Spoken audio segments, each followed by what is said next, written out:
So Holy Week, day two of the week. I guess depending on who you talk to, day two could be Sunday or Monday. I mean Monday or Tuesday, but day two being Monday. Whereas on Sunday, when Jesus rode into Jerusalem, lampooning the imperial state, and ended the day by giving the temple a quick gander.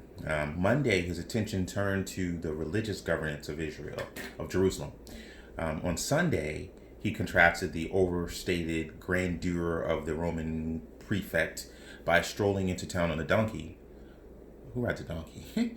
On this day, on this Monday, he used a fig tree as the foil to the temple, and he created ruckus in the temple. Now, Mark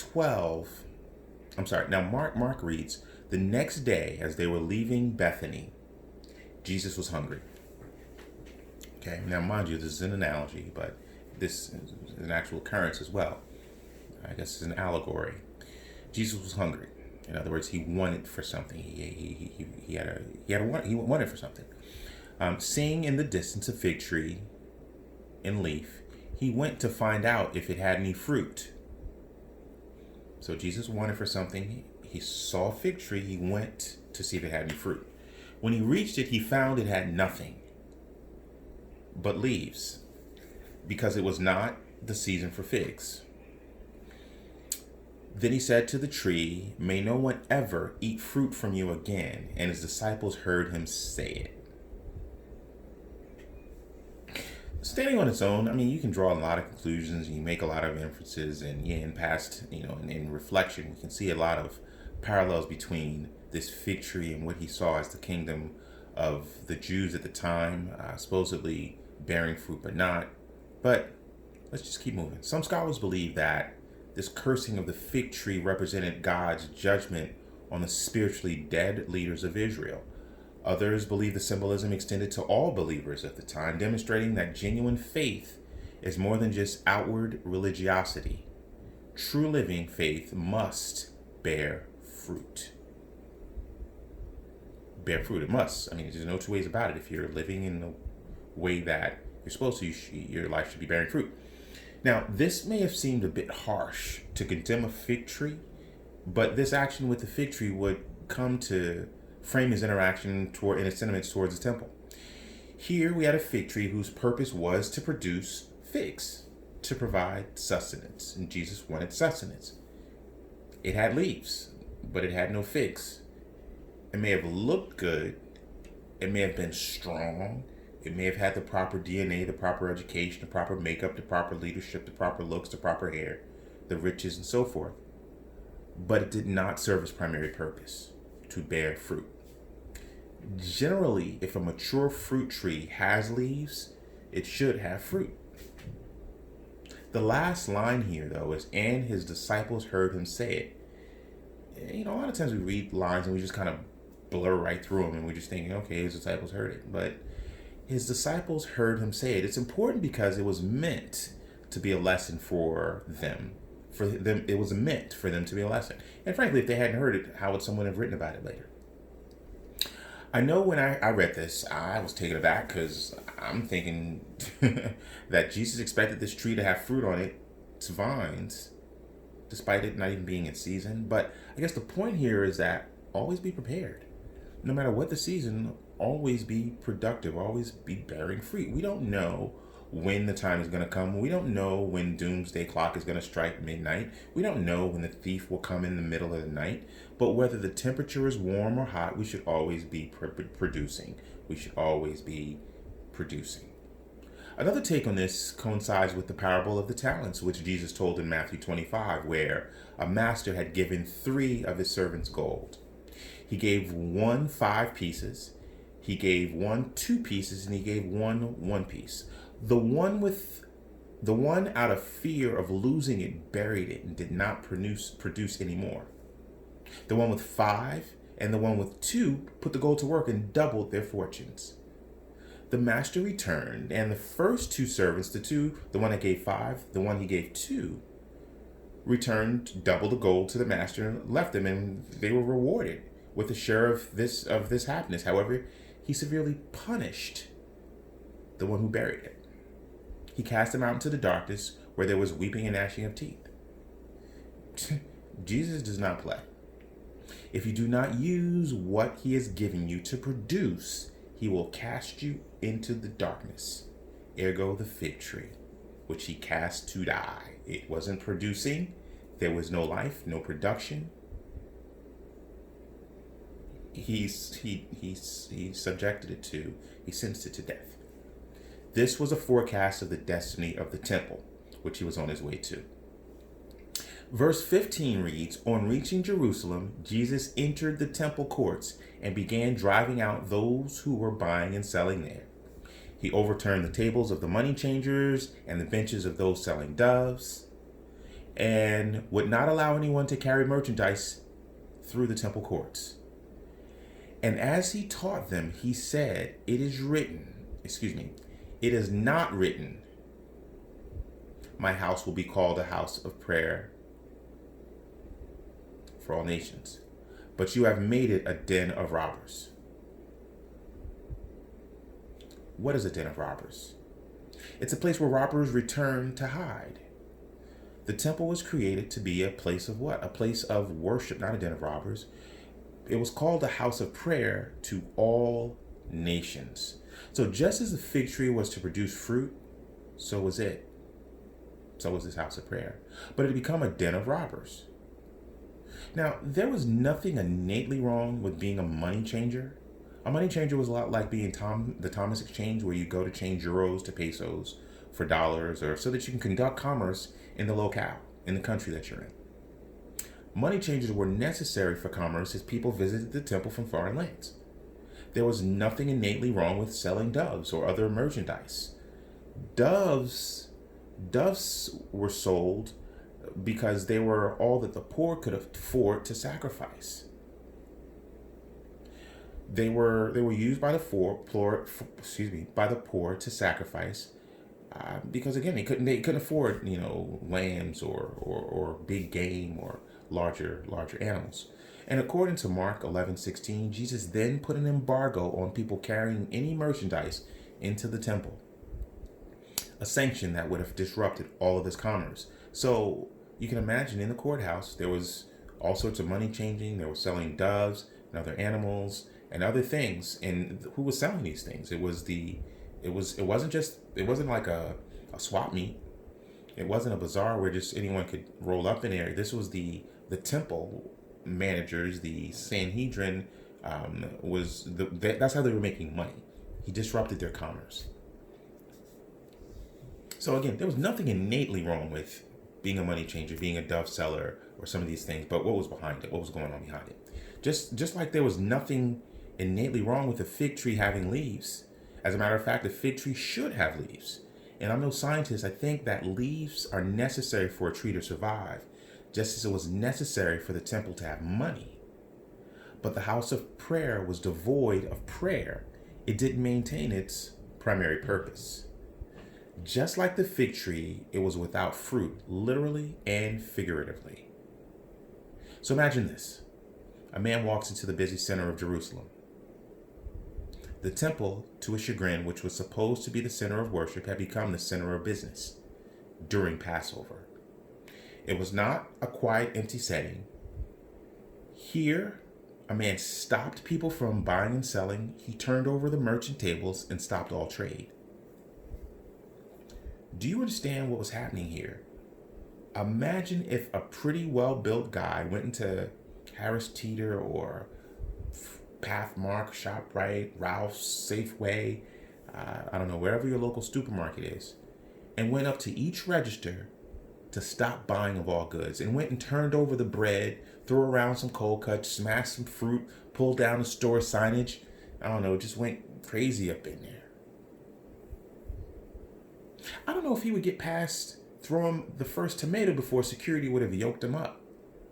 But in this setting, Jesus had stopped commerce of not just the local supermarket, but the commercial center of the Jewish world. So it'd be like walking down Wall Street, walking into the stock exchange and making it stop.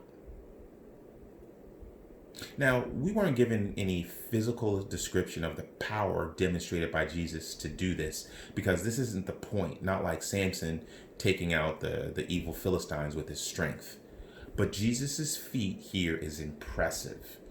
I mean, again, this isn't just, me walking into the corner bodega, saying, stop buying that can of tuna fish. He was in the middle of the commercial center of Jerusalem during Passover and stopped business. Impressive. Again, think Times Square, putting it on pause. I mean, unfortunately, think about what it looks like today in the midst of coronavirus. I'm sure you've seen the pictures of cities just being put on pause and how crazy that looks. He was at the stock market and he put it on pause. He put it on stop. He froze it. Quick context.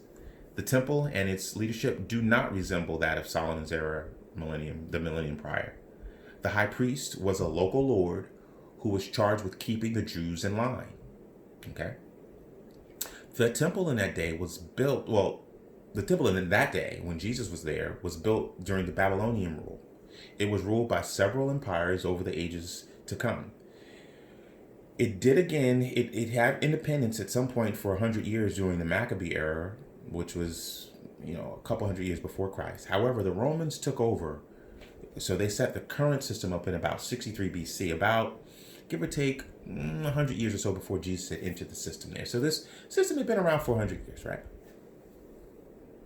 Just short of 100 years again before Jesus entered the city. So Roman rule was governed by a high priest. So Rome ruled through a high priest who was selected by the Roman prefect, who at this time we talked about in yesterday was Pontius Pilate. He was like a modern governor. And they were generally selected from one of 4 aristocratic families. They were given a free hand to rule just so, of course, they greased the palm and they were loyal to the order of Rome. They paid taxes and tribute to the Roman government. Basically, pay to play. Some free hand, right? The high priest could be hired or fired at Rome's whim.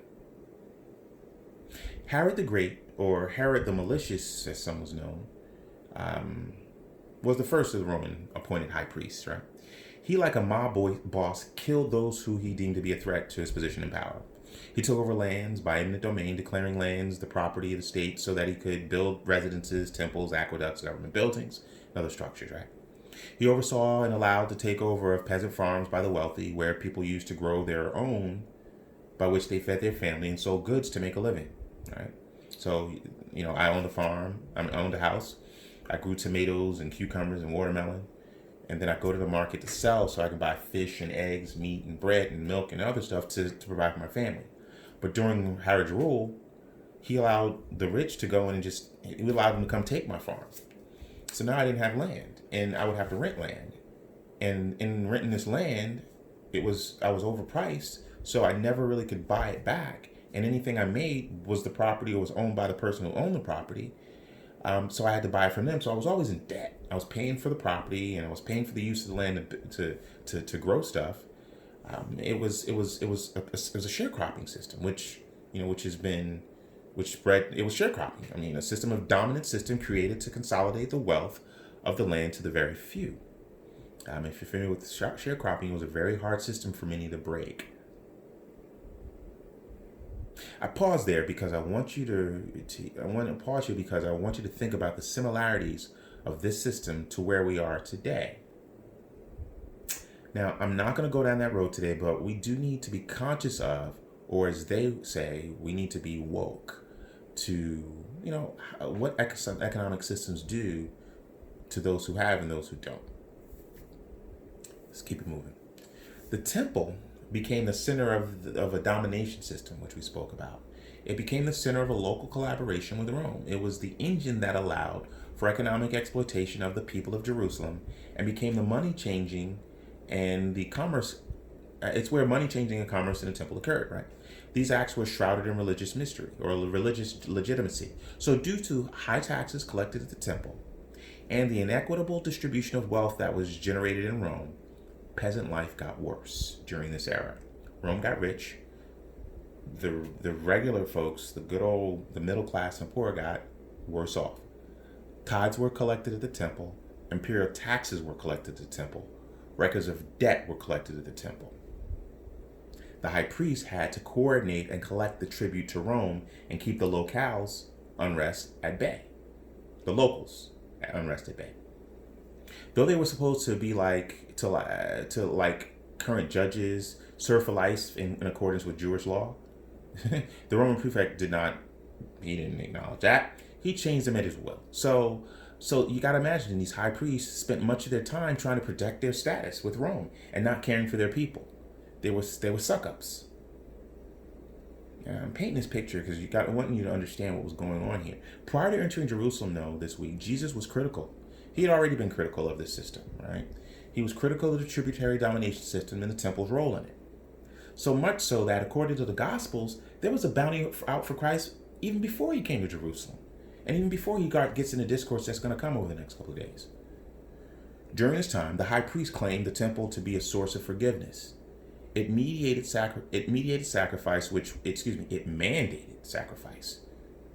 which was the means for forgiveness, and sacrifice which was given in the temple alone, what could only be given in the temple. So you had to pay to play. In order to give sacrifice, you could only do it in the temple. In order to give sacrifice, you had to have something to sacrifice. And the poor couldn't afford anything, so they had to buy the doves, which were overpriced, in the temple.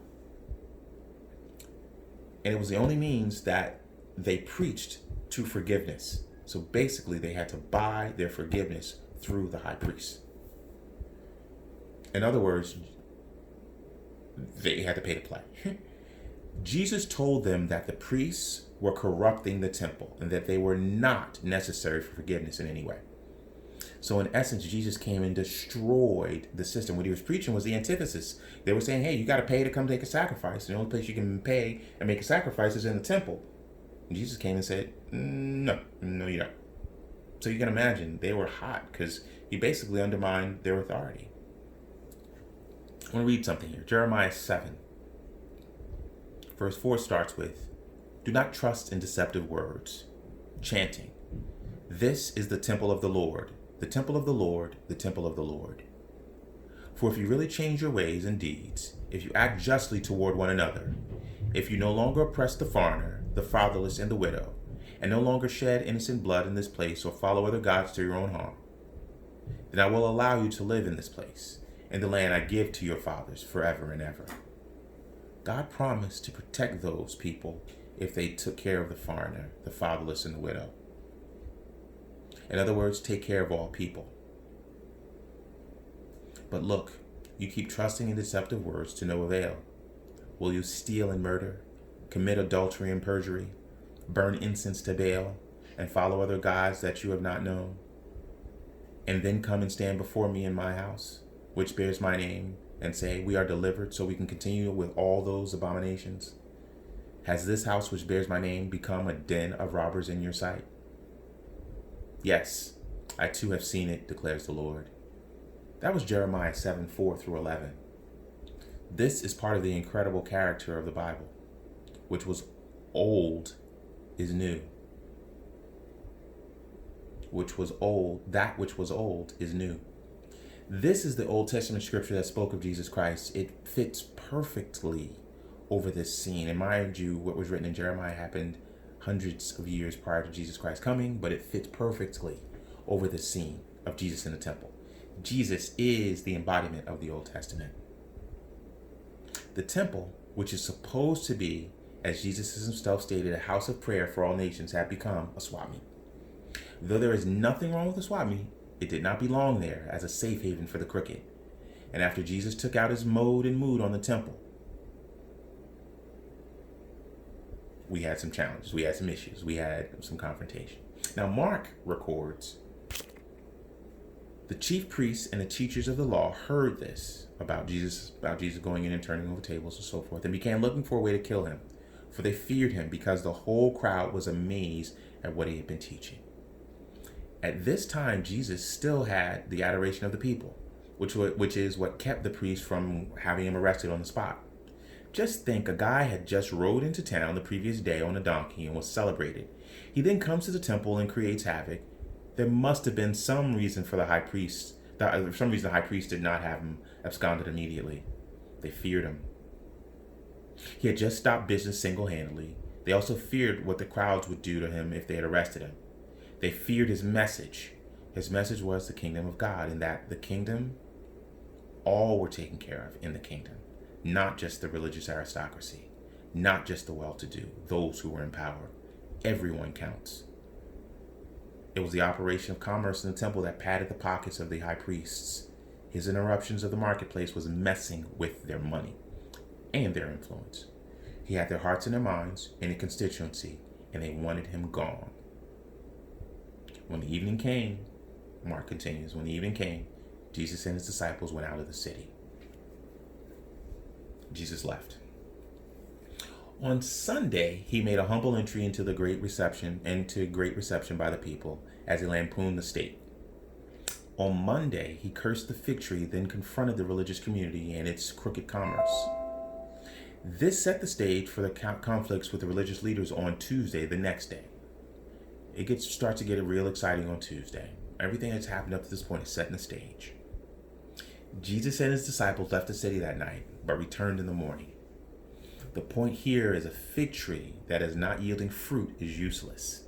A temple that is not a house of prayer is useless. What is a house of prayer? Then it was a building. Today is us. It's people. It's our bodies. It's us. A temple that is not a house of prayer is useless. Personalize that. A temple that is not a house of prayer is useless. The fate of the useless temple is that of the useless fig tree. The fruitless fig tree was put to death. So was the temple.